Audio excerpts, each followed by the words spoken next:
Let us prepare our heart to receive the word of God that is going to be read and preached today.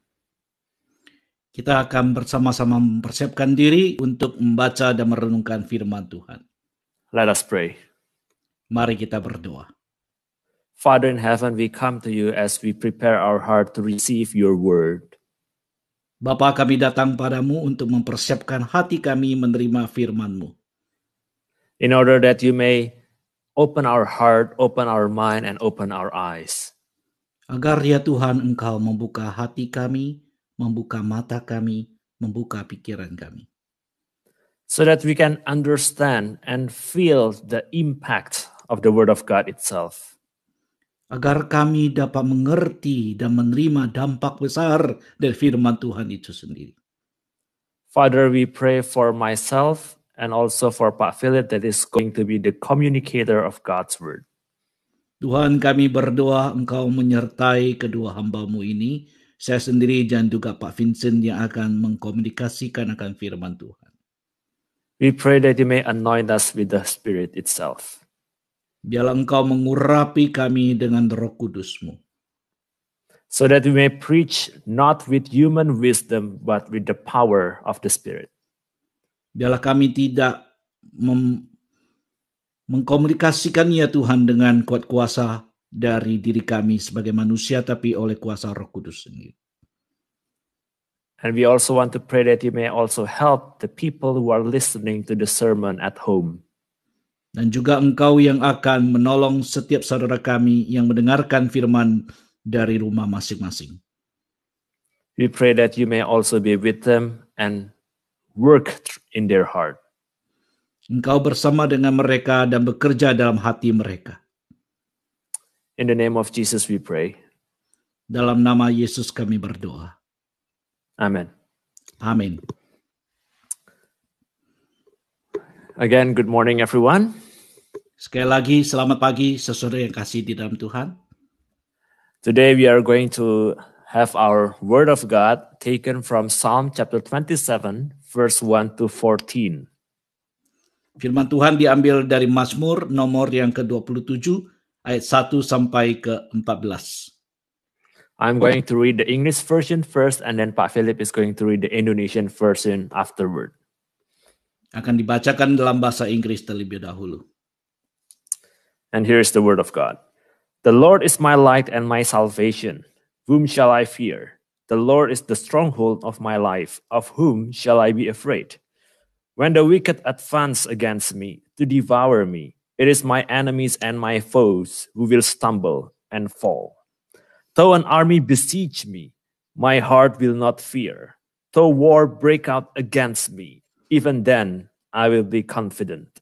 One thing I ask from the Lord, this only do I seek, that I may dwell in the house of the Lord all the days of my life, to gaze on the beauty of the Lord and to seek him in his temple. For in the day of trouble, he will keep me safe in his dwelling. He will hide me in the shelter of his sacred tent and set me high upon a rock. Then my head will be exalted above the enemies who surround me. At his sacred tent I will sacrifice with shouts of joy. I will sing and make music to the Lord. Hear my voice when I call, Lord. Be merciful to me and answer me. My heart says of you, seek his face. Your face, Lord, I will seek. Do not hide your face from me. Do not turn your servant away in anger. You have been my helper. Do not reject me or forsake me, God, my Savior.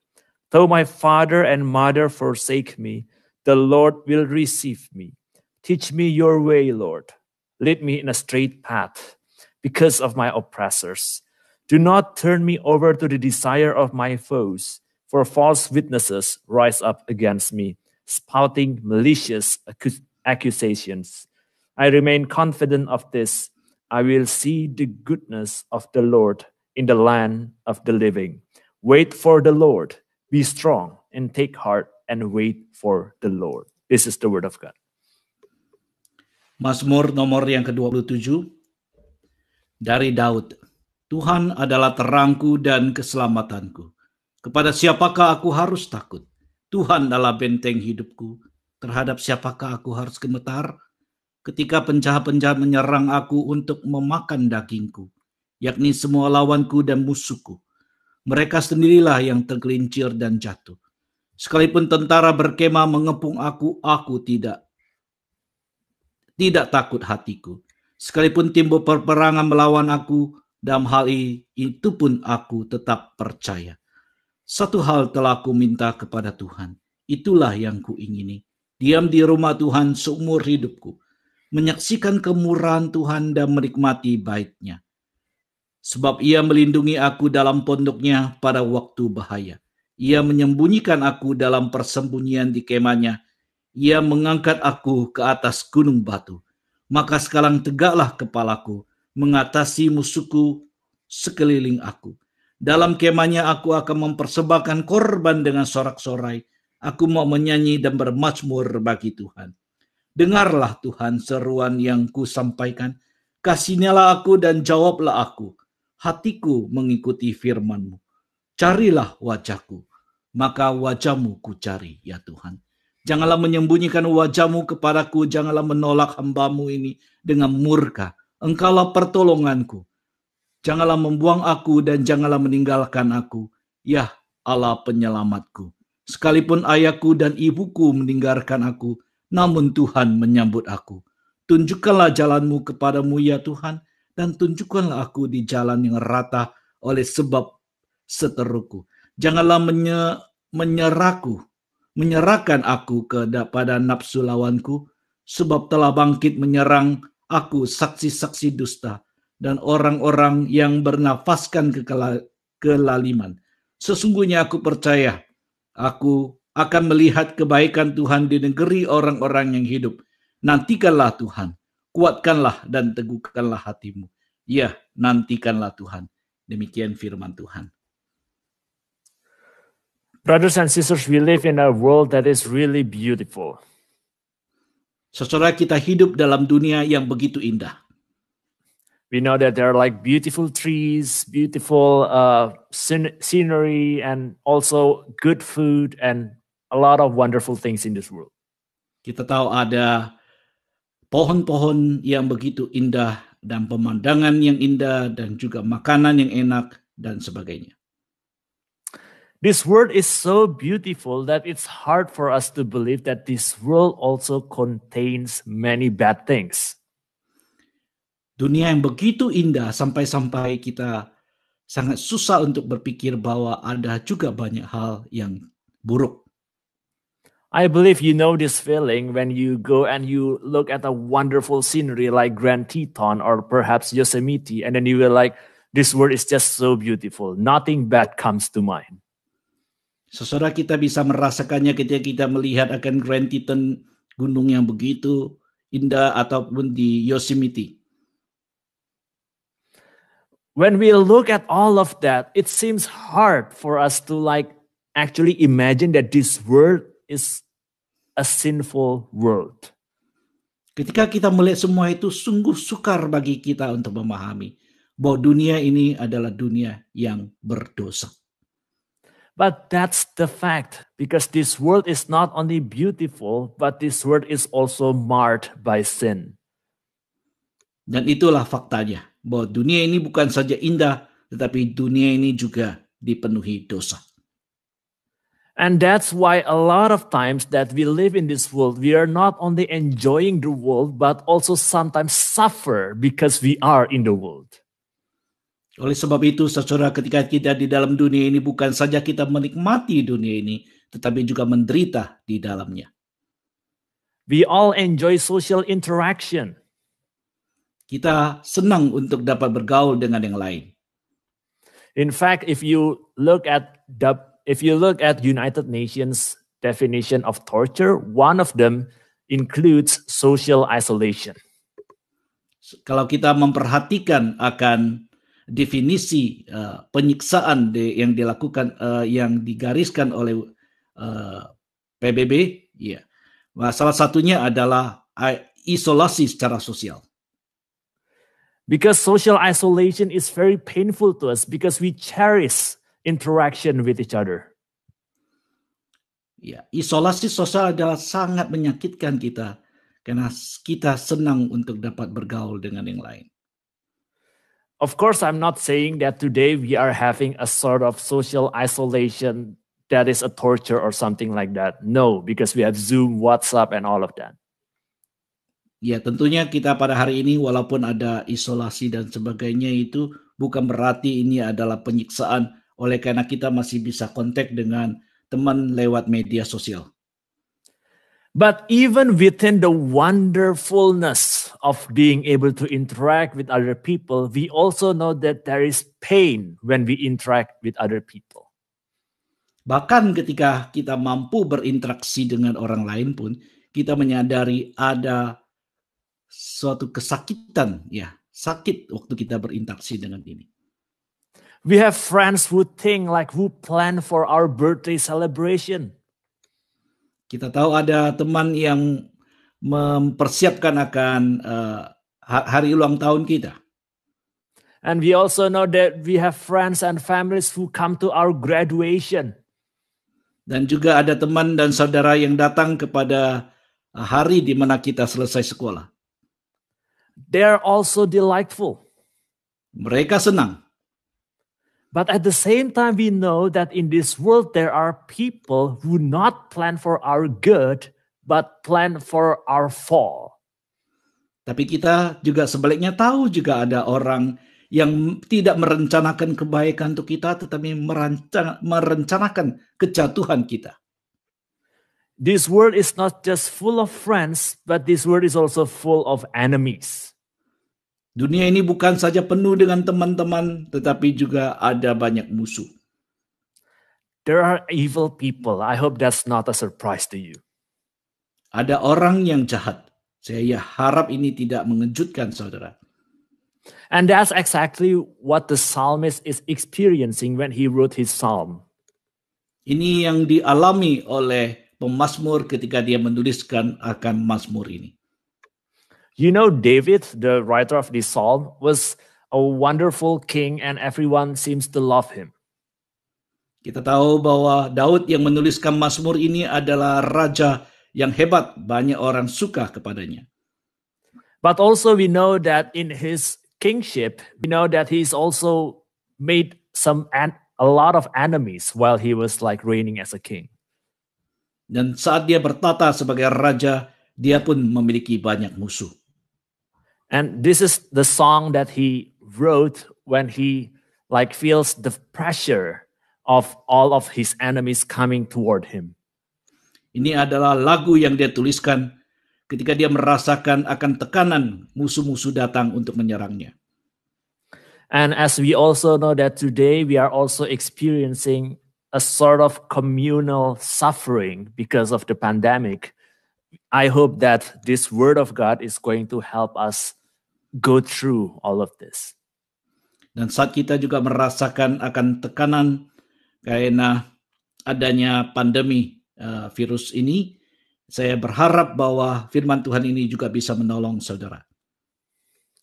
So the psalm starts by saying, "The Lord is my light and my salvation. Whom shall I fear? The Lord is the stronghold of my life. Of whom shall I be afraid?" Mazmur ini dimulai dengan satu perkataan bahwa Tuhan adalah terangku, keselamatanku. Kepada siapa aku harus takut? Tuhan adalah benteng hidupku. Terhadap siapakah aku harus gemetar? There are 3 metaphors being used by David here. Ini ada 3 metafor yang digunakan oleh Daud. The first is light, the second is salvation, the third is stronghold. Pertama adalah terang, kedua keselamatan, ketiga adalah benteng hidup. The fun fact is, this is the only verse in the Old Testament where God is described as light. Ini adalah di dalam perjanjian lama di mana Tuhan digambarkan sebagai terang. We know in the New Testament there are a lot of verses saying that God is light. But in the Old Testament, this is the only one. Kita tahu di dalam perjanjian baru begitu banyak ayat yang menggambarkan Tuhan adalah terang, tapi dalam perjanjian lama ini satu-satunya tempat di mana Tuhan digambarkan sebagai terang. So what did David mean when he say that God is light? Apa yang Daud maksudkan ketika dia menggambarkan Tuhan adalah terang? We can actually think about it this way, that God is light, salvation, and stronghold, and he is under a great deal of suffering. We can actually take something from that. Jadi Tuhan adalah terang, keselamatan, dan benteng, dan di tengah-tengah akan penderitaan. You know, because light is always associated with something that is good in the Bible. Karena terang itu selalu diasosiasikan dengan sesuatu yang baik di dalam Alkitab. And light always purge darkness away. Terang itu selalu menyingkirkan akan kegelapan. And we don't like it if we are in the dark, except if you're a thief. Kita tidak suka di dalam gelap, kecuali engkau adalah pencuri. And that's also what Jesus says, that people who love to be in the dark are people who are not good. Orang yang menyukai kegelapan adalah orang yang tidak baik. So God is light means that God is purging away all darkness. Allah adalah Allah yang menyingkirkan segala kegelapan. And he is also salvation because David was in darkness. Dan dia juga ada keselamatan karena Daud saat itu ada di dalam kegelapan. And not only that, God is also a source of protection. Tapi Tuhan juga adalah sumber perlindungan. And that's why God is called the stronghold. Oleh sebab itu Tuhan disebut benteng. And that's why David has nothing to fear. Oleh sebab itu dikatakan bahwa Daud tidak memiliki sesuatu untuk takut. And look at how he described his situation at verse 2 to 3. Dan bagaimana dia menggambarkan situasi yang dihadapi di dalam ayat 2 dan ketiga. Because God is light, salvation, and stronghold. And then I continue. When the wicked advance against me to devour me, it is my enemies and my foes who will stumble and fall. Though an army besiege me, my heart will not fear. Though war break out against me, even then I will be confident. Tuhan adalah terang, keselamatan, dan benteng. Ketika penjahat-penjahat menyerang aku untuk memakan dagingku, yang semua lawanku dan musuhku. Merekalah sendiri yang tergelincir dan jatuh. Sekalipun tentara berkemah mengepung aku tidak takut hatiku. Sekalipun timbul peperangan melawan aku, dalam hal itu pun aku tetap percaya. And we can see that the main thrust of this part of the psalm is that David concerns himself only with God and not with his circumstances. Jadi apa yang dipentingkan Daud di dalam Mazmur ini adalah bukan lingkungannya, tetapi bagaimana dia bersama dengan Tuhan. The way he looked at the world is not like, oh, there are so many problems. But the way he looked at the world, he looks like, oh, I have so wonderful a God. Dia bagaimana melihat masalah adalah bukan, oh, begitu banyak masalah di sekelilingku, tetapi saya memiliki Allah yang begitu luar biasa. And in fact, if you read verse 4 to 5, he says that what he wants to do is just to be in the temple of God in such a time. Di ayat 4 dan 5 dia bahkan mengatakan hal yang dia ingini adalah bersama dengan Tuhan di dalam baitnya. At verse 4 he said, "One thing I ask from the Lord, this only do I seek, that I may dwell in the house of the Lord all the days of my life, to gaze on the beauty of the Lord and to seek him in his temple." Ayat 4, satu hal yang ku minta kepada Tuhan, itulah yang ku ingini. Diam di rumah Tuhan seumur hidupku, menyaksikan kemurahan Tuhan dan menikmati baitnya. For in the day of trouble he will keep me safe in his dwelling. He will hide me in the shelter of his sacred tent and set me high upon a rock. Sebab ia melindungi aku di dalam pondoknya pada waktu bahaya, menyembunyikan aku dalam persembunyian di kemahnya, ia mengangkat aku ke atas gunung batu. We have to think about this clearly. Kita perlu untuk menjelaskannya. I believe that many of you are good at reading your Bible and memorizing many facts of the Bible. Saya yakin banyak kita sangat baik di dalam membaca Alkitab dan bahkan menghafalkannya. And we know that in the Bible, the beautiful temple of God was built when Solomon was king. Dan kita tahu waktu itu ada satu kemah Tuhan, bait Allah, ya Tuhan yang begitu indah adalah dibangun pada waktu Raja Salomo. And I hope I don't have to make you understand that Solomon is David's son. So therefore, when David wrote this psalm, Solomon hasn't built the temple. Dan Salomo adalah anak Daud, dan tentu pada waktu Daud menuliskan akan ayat ini, Salomo belum membangun bait suci. So the temple was practically a tent. Pada dasarnya, bait di sini adalah kemah Tuhan. So the Indonesian translation is actually pretty good. It's pondok and kemah. Jadi terjemahan Indonesia adalah pondok dan kemah. Because it is not like some beautiful, wonderful building. It is simply a camp. Jadi bukan adalah satu bangunan yang begitu megah dan indah, tetapi hanya kemah saja.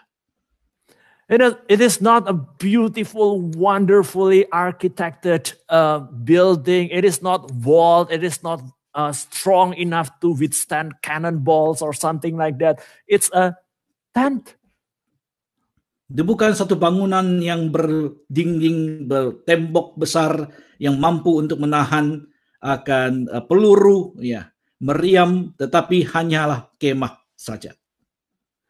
But David felt safe. Tetapi Daud merasa sangat secure. Not because of his external security, but because of God. Bukan karena ada sesuatu yang di luarnya, tetapi karena Tuhan.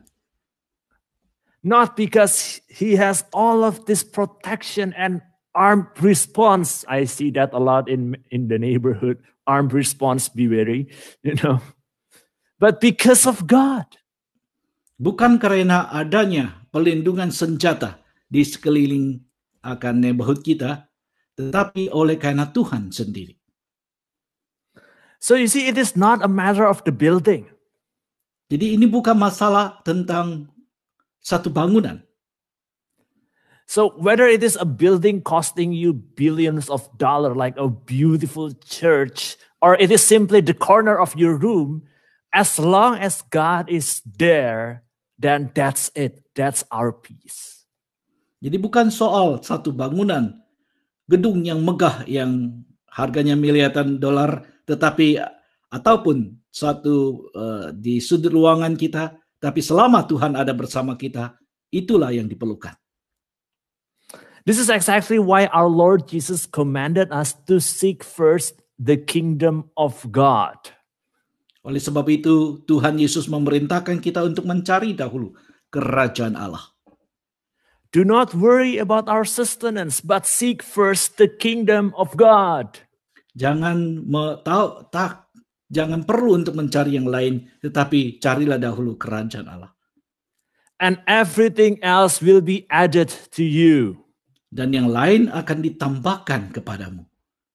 Because God is our provider. Oleh karena Tuhanlah yang menyediakan. So you see, this is the source of security for David and also for us as believers. Ini adalah sumber keamanan bagi Daud dan juga untuk setiap kita, orang percaya. Not our bank account, not our insurance, not our security, but God.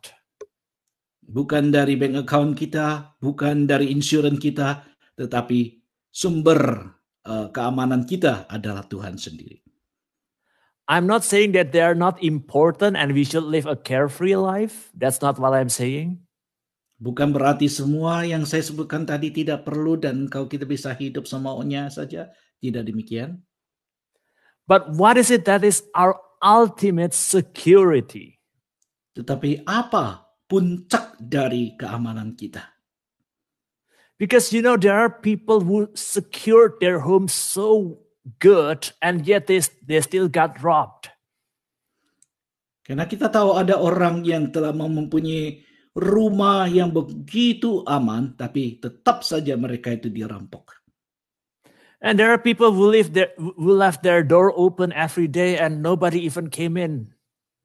Ada orang juga yang membuka rumahnya, pintu rumahnya sepanjang hari, toh tidak ada orang yang masuk juga. Because if God does not protect the house, then it is pointless. Oleh karena jikalau Tuhan tidak melindungi rumah kita, maka tidak ada artinya. Again, this is not a carefree life that I am endorsing. Tentu saja bukan berarti kemudian saya menganjurkan akan hidup semaunya kita. Bukan itu. Because David also had an army. Karena kita tahu juga bahwa Daud memiliki tentara-tentara.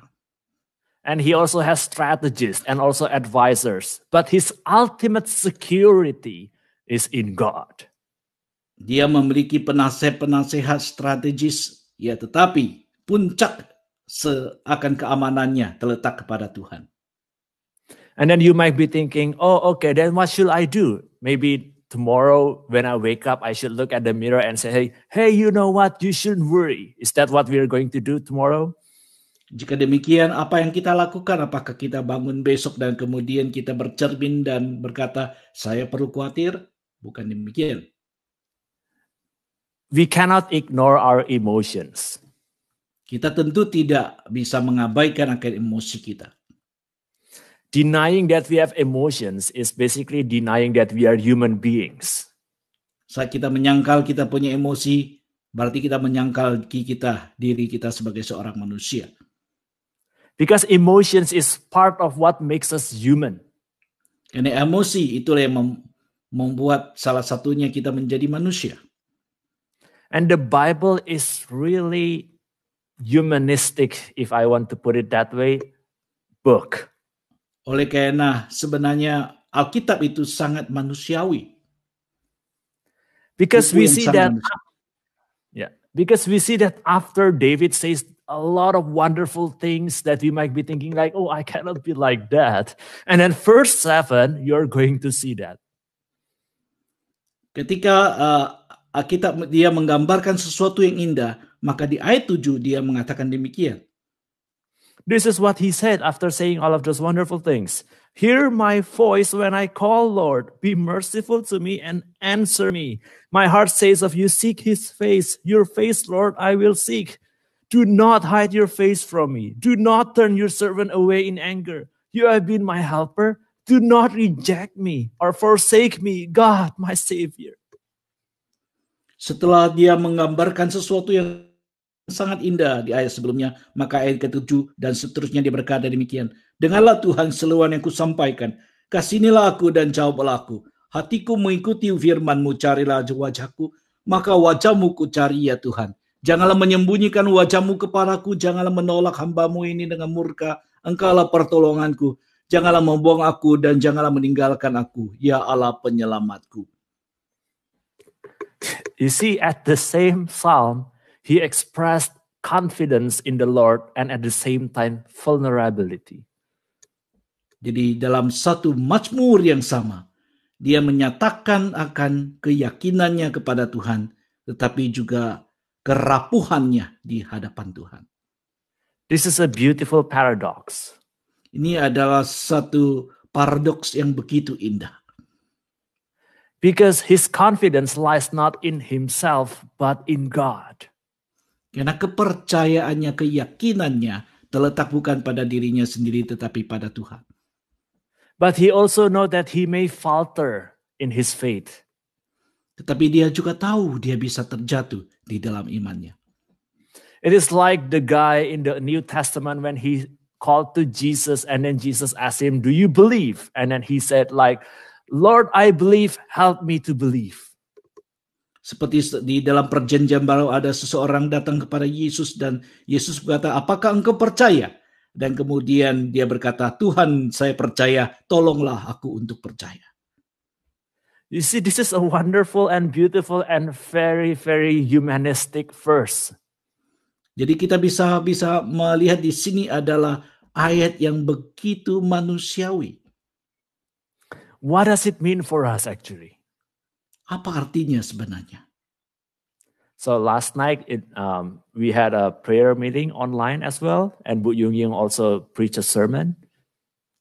Di dalam doa bersama tadi malam, Ibu Yung Yung juga telah mengupas akan firman Tuhan. And she showed us that in the Bible there are a lot of lamentation. Dia juga mengatakan bahwa di dalam Alkitab banyak sekali ratapan.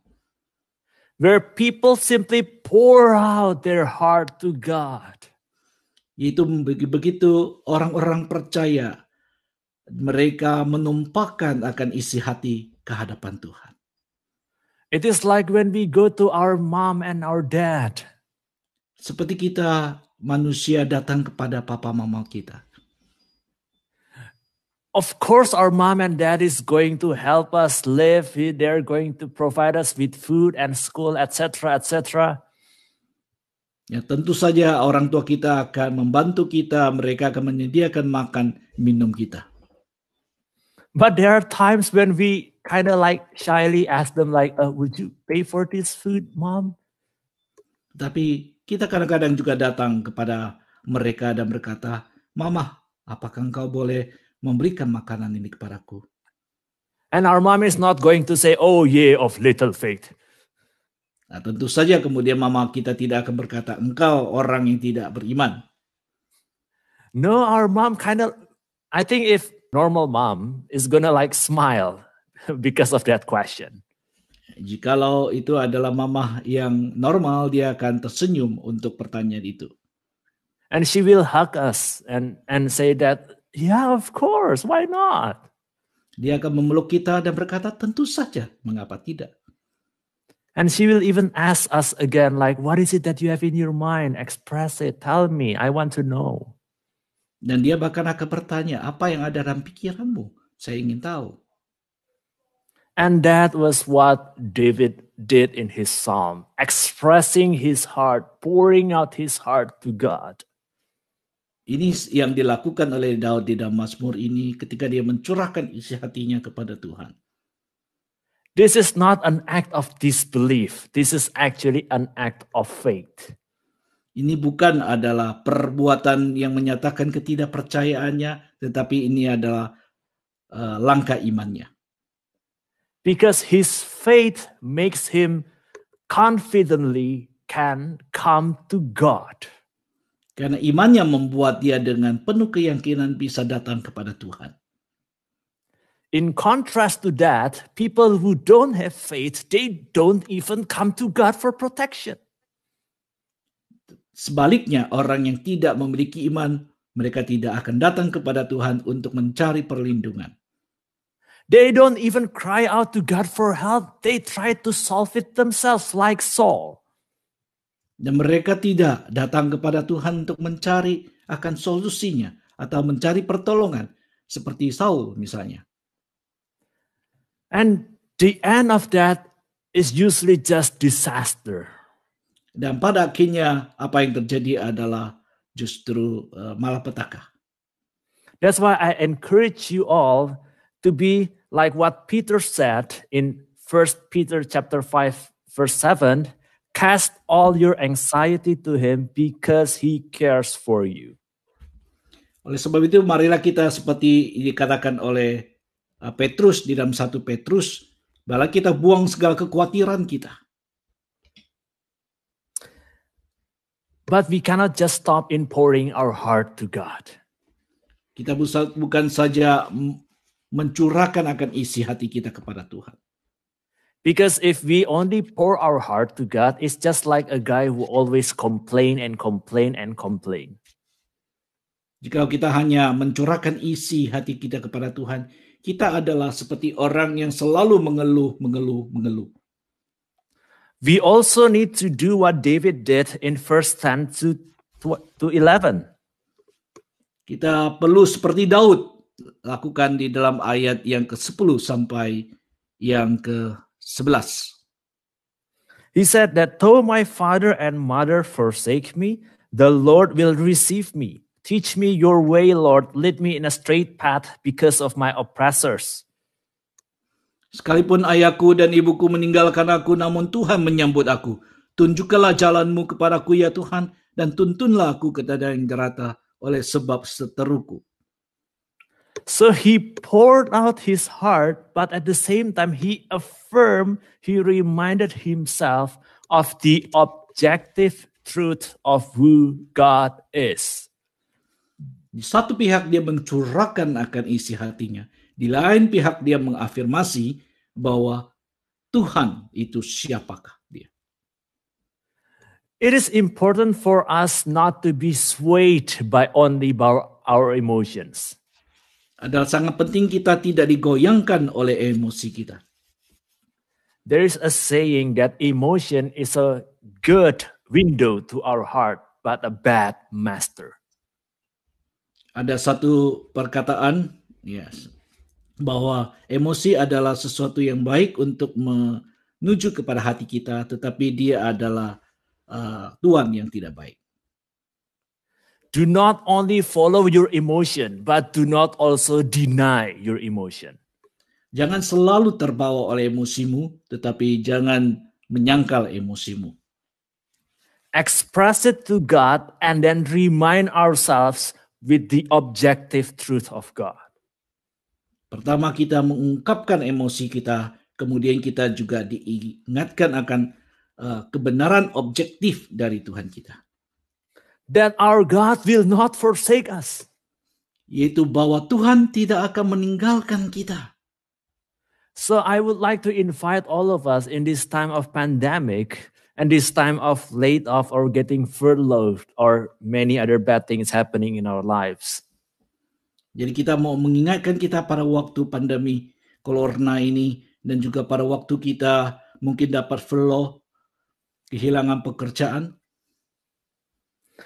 To remind ourselves that God is my light and my salvation. The Lord is my stronghold. Mengingatkan diri kita sendiri bahwa Tuhanlah terang. Ya, keselamatan kita dan benteng hidup kita.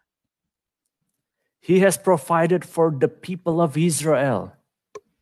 Dia telah menyediakan segala kebutuhan orang Israel.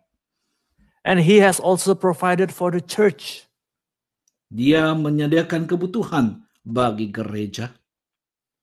And I believe he has also provided in our personal lives as well.